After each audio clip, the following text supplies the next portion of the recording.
Tom Barry, the author of When a Siren Calls. Sales and marketing, because that's what I knew about. Oh, okay. That was my job. And I actually did get quite a long way down writing a book along the lines of, you know, how do you sell stuff, how do you market stuff. Mm-hmm. But once I gave up the day job, I couldn't really see the point of writing that kind of book. I wasn't really going to say anything new, and it wasn't going to entertain anybody. So I thought, you know, now's the time to, you know, live the dream you had all those years ago and put that aside and write a fiction book. Definitely, and it's definitely something new and something, you know, you can really, it's really gripping and engaging, the book. And as you said, you had a background in sales and marketing, and I've read the book and I can definitely see that coming through a little bit, because there is a bit of, I mean, the main character is a salesman, isn't he? Yeah, Jay. It's the dark antagonist, I suppose you'd call him in the story. Mm-hmm. Yeah, he's a master persuader, and you know, he's not a character most people would want to be like, although a few people who've read the book have told me that although they're supposed to dislike him, even hate him, they wouldn't mind meeting him. Oh, really?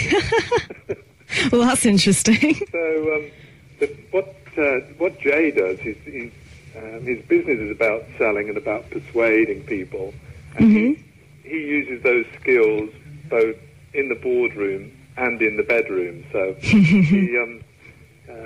he's a little bit of a Lothario. Oh, okay.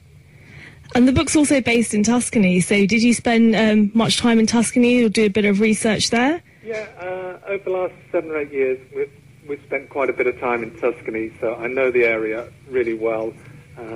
We used to visit it 2 or 3 times a year. We don't go so often anymore, but that meant, you know, I didn't have to do the research. I knew all the places. Everywhere in the book that Isabel visits, Pisa, Florence, Vienna, all those places, you know, they're all real places. Even the small places are real places. And I was, you know, some of the chapters I wrote when I was actually there, but most, you know, I could just call up memory from being there. And Tuscany is a picturesque place, very beautiful, loads of history. So it's a great place to set a book. Yes, definitely, and it really comes across when you're reading the book. You can imagine yourself being in Tuscany or being in these places, even if you haven't even visited before, because it's such detailed and Thank you very much. Accurate. Yeah, it was really, really interesting.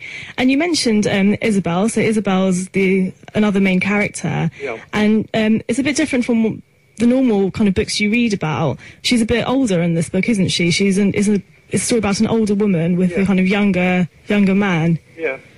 Well, one of the things I tried to do with this book is not make it, you know, just another formulaic Mills and Boon kind of book. So there's a lot of things that, you know, don't follow the standard formula. You know, not everybody's, you know, nice and cuddly. You know, Isabel, you know, is not a Bridget Jones kind of lovable figure. Definitely. She is an older woman. She's got loads of flaws.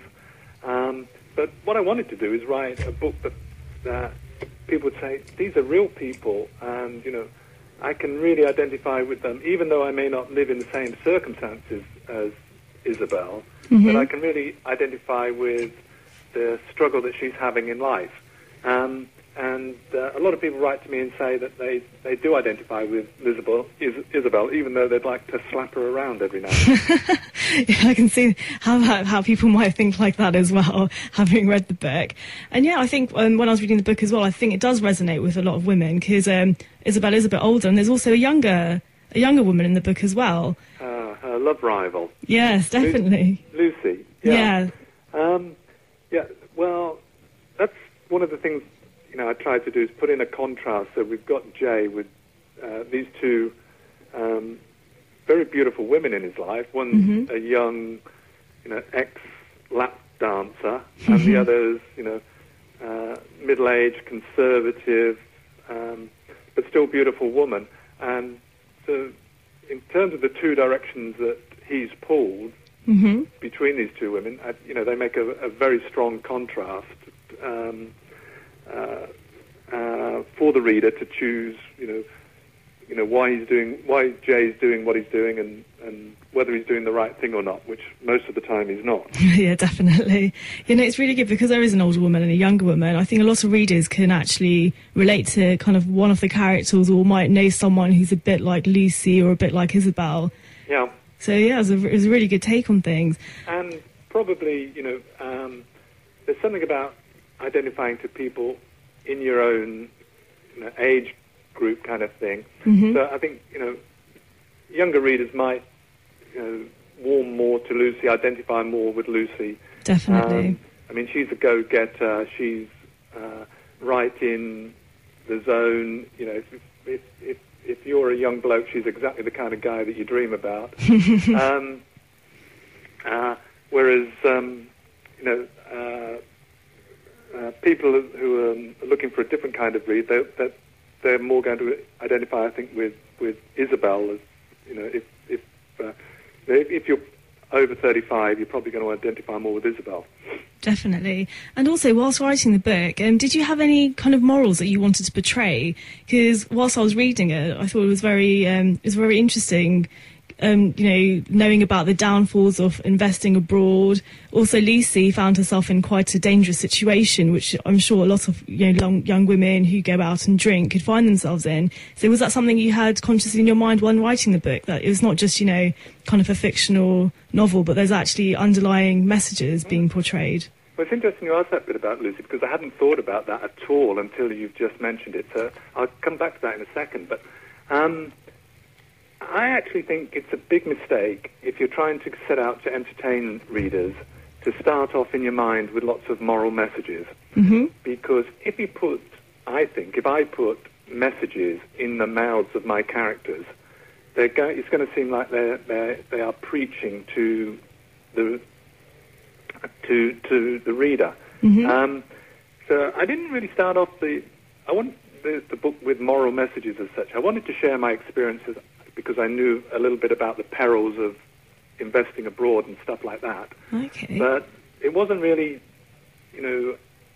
with any sense of right and wrong that I was doing that. But it was only when I'd finished the book, and you read what you've written, that you realise, whether it's coming out of your subconscious or whatever, that there are these various moral messages in it. I think one of the things in it is all of the characters in it, in one way or another, are sinners. Oh, definitely. And all of them, one way or another, pay for their sins. So nobody gets a free ride at the end of the book. Everybody's hurt in some sort of way by the sins that they take. So I think there are those messages that come out of the book, but I didn't specifically set out to preach any messages. I read the manuscript and I started to say, hey, there's some themes here that are coming through. As regards the Lucy one, I think that's a really good point that you raised there, because you pick up any newspaper and the problems people get into through too much alcohol. Definitely.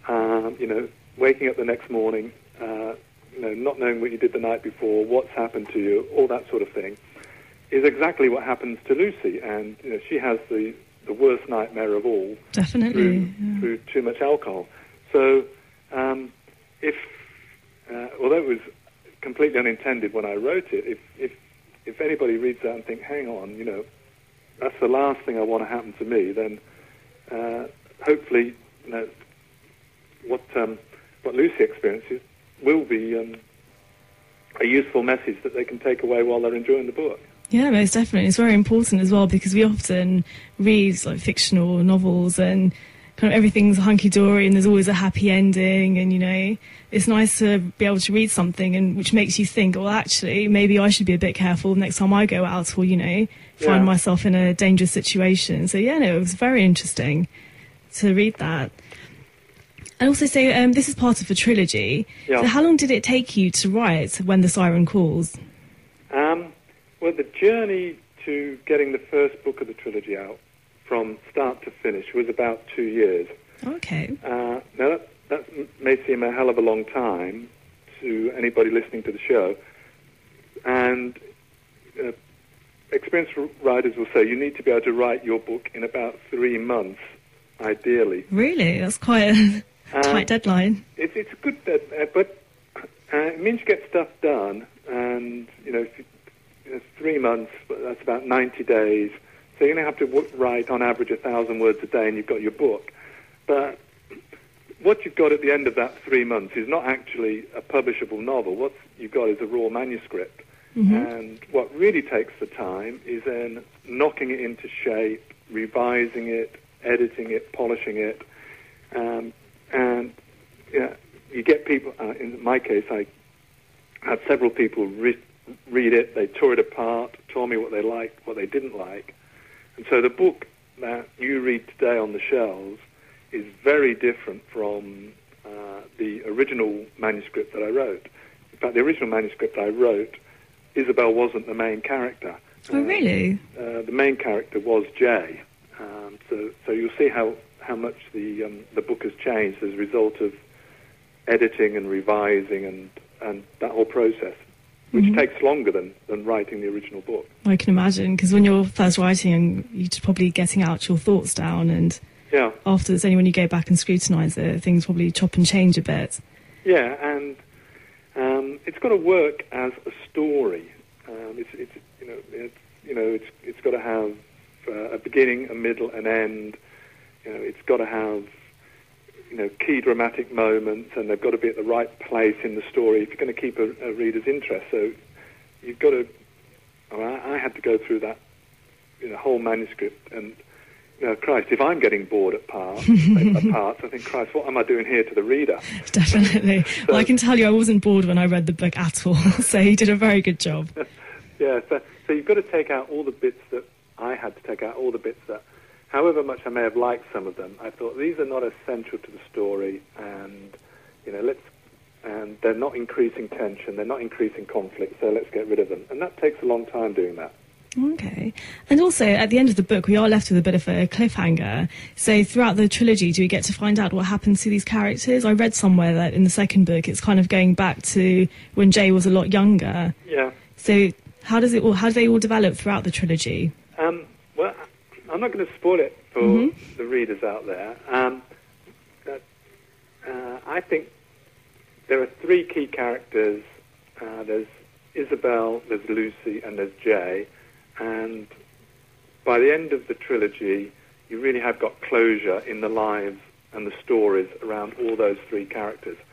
What I'm not doing in the next 2 books is trying to tie up every loose end out of book 1. Oh, okay. So 1 or 2 people that you saw in book 1, you're never going to see them again. But you will be finding them replaced by new and hopefully equally interesting characters. Oh, brilliant. And out of the trilogy, what part was your favourite? Well, there's one particular scene that I really enjoyed writing, and I think it's always a good sign of a scene when you're laughing out loud at it. Definitely. And it's a scene which my daughter described as, do you remember in Pretty Woman when Julia Roberts goes back to Rodeo Drive with all her handbags, and she goes to the assistant that sort of turned her out of the shop the day before because she wasn't well enough dressed. She sort of has her moment of, you made a big mistake. Well, there's the scene where Lucy is at sports day, and where she goes and gives the comeuppance to a woman who's got her toy boy with her, and I really enjoyed that scene. It's probably my single favourite scene in the whole book. Although the scene that I put the most work into, which almost every author does, is the opening scene in Marrakesh. So, that was brilliant. In terms of the best scene in the book, as opposed to my favourite scene, I would say the best scene in the book, from all sorts of angles, is that opening scene where Isabel gets into trouble in the souk in Marrakesh. Yeah, and Jay's kind of like her knight in shining armour. Yeah, Oh, great. And I've been reading your reviews. You've had brilliant reviews, which are very well justified, because after reading the book, I wanted to write a great review about it. And some of the reviews have said you're the best thing since 50 Shades of Grey. Would you compare When the Siren Calls to 50 Shades of Grey yourself? Well, I want to sell my book, so a lot of 50 Shades of Grey have been sold. So if people want to make the comparisons with 50 Shades of Grey, that's great. I mean, there are some parallels. You've got a powerful, commanding, rich businessman in both books. You've got a woman in both books. Although they're different ages, they're both relatively naive, relatively innocent, but they're both looking for love. So there are those parallels there. That I think if you're looking for, the next 50 Shades of Grey, you may be disappointed with my book, because there's much more in it than just rolling in and rolling out of bed. Definitely. In fact, although there's sexual tension right from the very first page, if you like, most of the action takes place outside of the bedroom. And if you want, just your standard erotica formula, then my book, you're going to enjoy small parts of it, but you may get frustrated in between it. But I think it's great that people have compared it to the biggest selling novel in history, and if the central scenes are good and entertaining, and if women relate to my book in the same way as they relate to some aspects of 50 Shades of Grey, that's all great. But I'd like to think that the editing process that my book's been through, maybe it's a little bit more literary than 50 Shades of Grey. I was just going to say the same thing, and actually, giving my honest opinion, I think 50 Shades of Grey, whilst I was reading it, I actually never finished the book because I did find it quite dull and boring. As you said, it just relates to kind of scenes inside the bedroom, and there isn't much storyline. Whereas When the Siren Calls, there's actually, things going on, it's engaging, there's different things happening all the time, whereas 50 Shades of Grey was quite dull and badly written. So for all our listeners out there, if you found 50 Shades of Grey either good or boring, you'd find When the Siren Calls a lot better. So, just giving my opinion. Well, thank you very much, Prerna. Yeah, I think they are both love stories. So, but mine is much more complicated. There are not 27-year-old multi-billionaires out there with red rooms. Definitely, none that I know of. But there are very. There really are people like Isabel and Jay and Lucy out there,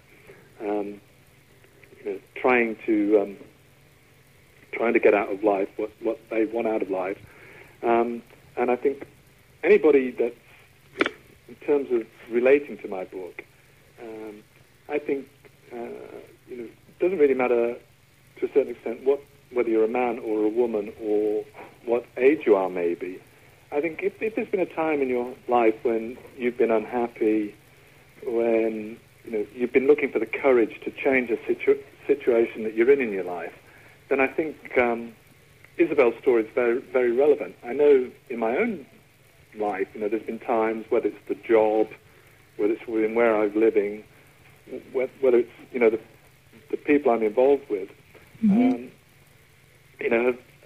been a lot of negativity around that, and I've been wanting to change it, and it's often difficult to find the courage to do that. There's all sorts of things that keep you staying where you are, that keep you in the job that you're in, and keep you with the people you're with. And anybody that's ever felt that struggle, I really need to change my life and live the life that I want to do, as opposed to the life my parents want me to live, or my partner wants me to live, or my friends want me to live.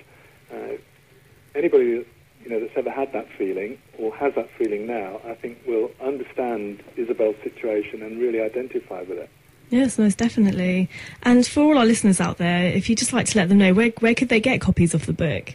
Well, it's available as both an e-book and a paperback. So you can literally go into any bookstore and ask for the book. If they've got it on the shelf, great. If not, they can have it within a couple of days. You can order it as a paperback or an e-book online at Amazon, Waterstones, W.H. Smith's. Pretty much wherever you bought your last book, you can get When the Siren Calls. Oh, brilliant. And what advice would you give to anyone wanting to become an author? I know with becoming an author, it's very hard to get your book published and it's a bit of a struggle. So what advice would you give to our listeners out there who are thinking, you know what, I really do want to write a book, but I'm not sure how to go about it? Well, first thing I'd say, sit in a dark room and think about it for a little while, because if you're passionate about it and you really enjoy writing, that's great. If you've got any doubts about whether it's what you really want to do or not, think seriously about it, because it is damn hard work. There are a lot of craft skills that we don't really recognize when we're reading a book. We don't really recognize all those craft skills that have gone into a book. And if you've never written a book before, those skills are ones you have to learn. How to create tension, how to create suspense, how to create conflict. Being a great storyteller, or even being a great writer, a natural writer, is not enough. You have to learn all those craft skills. Now, the best way to learn them, the good news is, you learn them by plenty of reading, plenty of writing. So anybody that wants to be an author, I would say, read as much as you can and start writing as soon as you can, and develop those skills to become an author. And I don't think it matters whether you want to publish yourself or get a traditional publisher. What you want to do is write the best book that you can. Mm-hmm. And you want to write a book that you can be proud of, and that people are going to enjoy reading. So throw yourself into plenty of reading, plenty of writing, and really work at the craft. And if you persevere, then you will definitely have a book at the end of it, because you are no longer relying on being picked up by Random House or Macmillan or somebody. You can go through the process of assisted publishing or publishing yourself. And with ebooks today, and most self-published authors today only publish through ebooks. That is a very doable route. What I would really advise people against is crashing something out, giving it a quick whip through, and then loading it up on Amazon as an ebook, because you really will not be doing the best you can. And authors that doing that really are hurting everybody else that is working at producing investment grade quality fiction. So it's a tough road being an author. Mm-hmm. It's hard work. It's a lot of time on your own. But when you actually pick that book up and you hold it in your hand, I say it's a bit like holding my first daughter in my hand when she was born.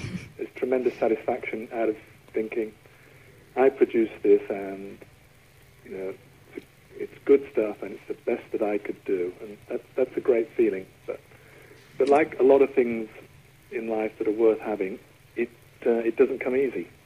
Definitely. Oh, well, thanks for that. And also, for all our listeners who have read When the Sirens Call, such as myself, when is the second book coming out?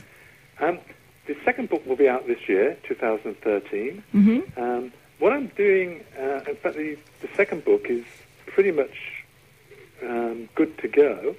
But what I'm doing is processing the feedback from the first book, all the reviews I'm getting, what people liked, what they didn't like, and that's causing me to think a little bit. I'm going to change book 2 a little bit to give people that really love book 1 more of what they liked in book 2, so that book 2 really builds on book one and Isabel's story, and Isabel is central to what happens in book two. So maybe we're looking at the second half of 2013.